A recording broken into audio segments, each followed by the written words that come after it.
I'm always thinking through the lens of the second gen, and it makes me think about these individuals, the children of the survivors who unfortunately have to make the choice. They're saddled with this choice by, genetics. These are their parents. Are they going to take on that responsibility of telling the story, or are they not? And that's huge to think. I mean, we're doing this because it's a passion, right? But these are their parents and all the baggage that comes along with that. And that just gives me that much more respect for these people to think whether or not they choose to make the decision to share or not, it's different than for you and me. But one of the things is, of course, it's identity and the heritage of the family of our, all those stories. And we can't even blame the Holocaust survivor in some of them.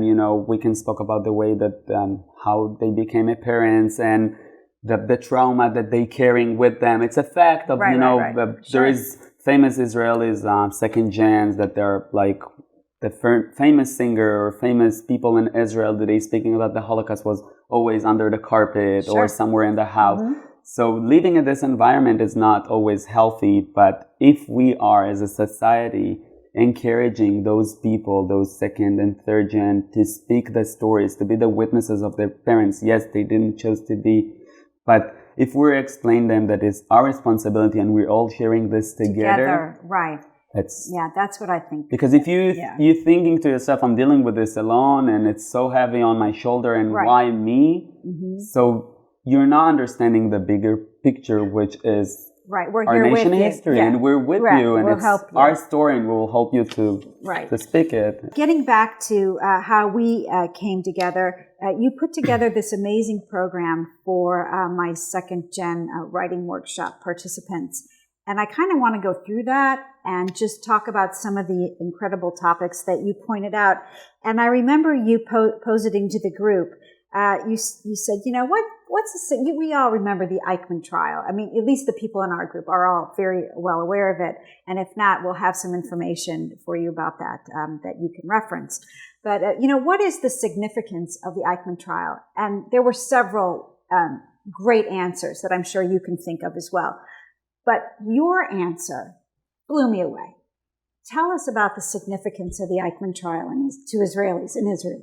So when we came up with the idea of doing presentation about Holocaust survivor in Israel, first I didn't know how to address it because, again, I'm a young Israeli. I grew up as a result of the education system in Israel. Everything that I know is according to my life, my vision, my point of view.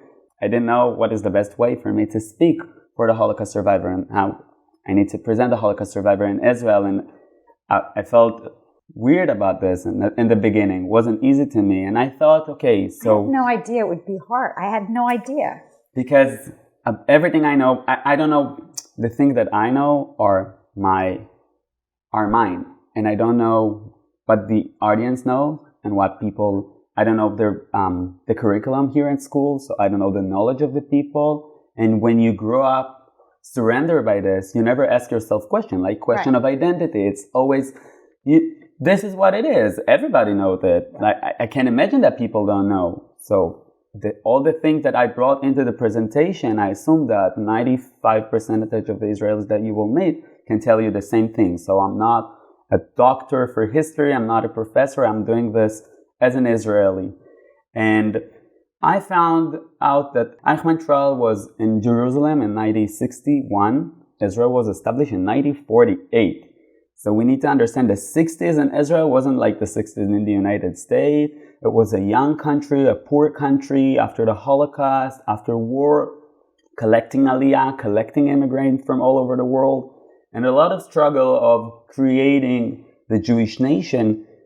And this event was so important in so many different ways. One, the Mossad and other security forces caught Eichmann in South America in a really amazing, well-known operation and brought him to stand in front of the court in Israel. So one, we have the image of few years before the Jews were people standing in line waiting for their death by someone else, and now we're taking our own responsibility, and this is continue to be the image that Ben Gurion wants to lead and other leaders want to lead of the new Sabra, the new, the Serb Sabra with standing of his own defense of his and own a Sabra nation. being A Sabra is someone who born in Israel. Mm-hmm. So I'm a Sabra because I'm born in Israel, and this is the name, but what they mean is someone, the new image of the new Jew, not the Jew that came from the diaspora. And again, we can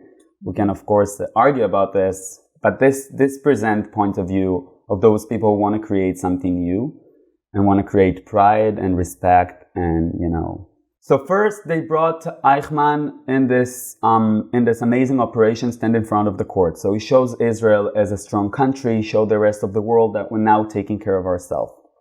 Second, we, a young country that have court, that have all the system, like we are ready to have this in our place. So again, from creating a country perspective, this is impressive. We have all the systems, we have jails, we have all the system to let it happen.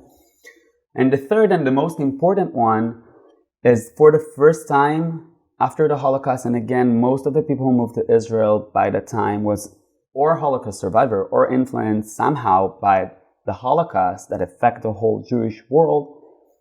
And for the first time, they got an opportunity to speak. The Holocaust survivors stand and was witnesses, and they share what happened to them, and there were witnesses in this trial that became really, really famous. And again, I spoke about the creation of the Sabra.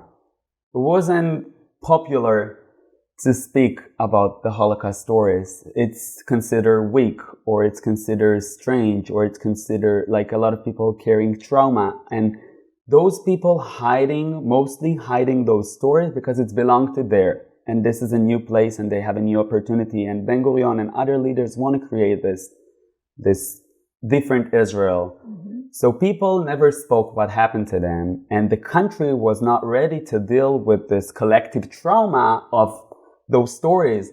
And this trial gave an opportunity for people to speak for the first time about what happened to them.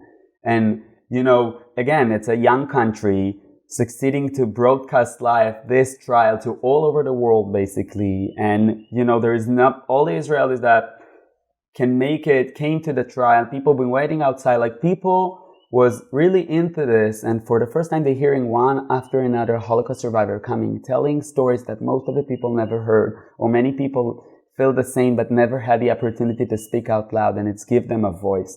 And I chose to start the presentation that I show you with this event because this is a before and after. And if we're speaking about Holocaust survivor in Israel, they got a voice, and their voice was Meder. And one of the most important newspaper back then was the Val newspaper, which was like the New York Times. Back then, it not exist anymore. Mm-hmm. But they said and this is a really, really beautiful Hebrew quote that hard to translate because they're using language that we're not using anymore. But they said, for the first time, it was a reporter that came to the trial, and he wrote, for the first time, those people who belong to there has a voice. The people that we saw on the street, in a meeting, on a grocery store, those people, for the first time, understand that those people has a story, and the story is our, and the stories matter. And this is so powerful. So they went from silent to speak. And also the whole nation now more understanding, more open to this. And again, it's the way you dealing with your past as a nation and with your trauma, and how do you open up stuff, and how do you ready to this. And this is lead us to the next slide that was about the way we educate Holocaust in Israel. My parents, around your age, 55-ish, sorry mom, dad, 55-ish, and they grew up in a place that only in their late high school, let's say junior in high school, they study for the first time about the Holocaust. So again, maybe you're seeing this differently because you grew up in a different place. But for us, the Israelis, this is the story of the nation. You are the majority, the Jews are the majority. Let's say in their class, 50% of the people or the parents probably were Holocaust survivor. And only in high school for the first time, the system tells you that the Holocaust was an event that happened and shows you the history and teach you formally about it. Insane, in my mind. It's insane. Only the 80s. So it took 20 years to the nation of Israel to decide how. And of course, you can blame. It's funny because I'm young, and the young generation always can look in their past or our parents and blame. Sure. But I don't want to blame on one hand, but I want to understand. But on the other hand, I have a different perspective now, so I can be more criticize what happened. And it took them 20 years to educate formally about the Holocaust in Israel. And in what happened in those 20 years, I wasn't there, so I don't know. But how, again, people addressed the Holocaust, if it was people spoke their stories, or it was a shame to be a Holocaust survivor, or to be considered in this circle. So it's a question. Only at the 80s, Israel had relationship with international relationship with Poland, which is the country that has most of the camp and most of the death factory was there. And starting taking journeys to Poland, trips to Poland from the school. So I went now every 11th or 12th grade going to Poland from every school in Israel. It became really popular as part of identity, as part of curriculum. So it took them 20 years, and it's a big deal.